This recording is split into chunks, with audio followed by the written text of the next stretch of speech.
မြောက်ကျွန်းဖခင်ရဲ့နှာခေါင်းကြီးဟာအေးဆက်ဆက်ဖွင့်နေတယ်။သူ့ရဲ့အစမတန်ကြီးမားတဲ့နှာခေါင်းကြီးနဲ့ဖခင်ကအန်ဒီရဲ့ရှိတယ်လို့အချက်ပေးဟစ်အော်လိုက်ပါတယ်။တတန်လောက်ထိအလေးချိန်ရှိတဲ့အထီးငန်းကလုတ်အုပ်ကြီးဟာ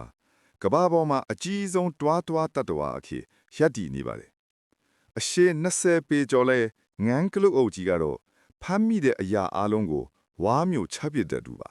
။တတိလစ်နေတဲ့မြောက်တွေကိုတော့မလွတ်တတ်ပါဘူး။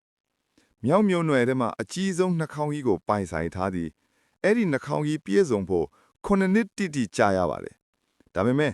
ဒီလောက်စောင့်ရတဲ့တန်ဖိုးကအမှန်ပဲရှိပါတယ်။ဒီထူးခြားတဲ့နှာခေါင်းကြီးကသူ့ကိုအလွန်နာမည်ကြီးစေခဲ့တာဖြစ်ပါတယ်။သူရင်ဘက်ကိုအားပြင်းစွာတီးလိုက်တဲ့အတန်ကြီးဟာတမိုင်နီးပါးအထိပြန့်နှံ့သွားရပါတယ်။တောင်းထူတတ်တဲ့တိုးအုပ်ထဲမှာတော့ကြားနေစေပါ။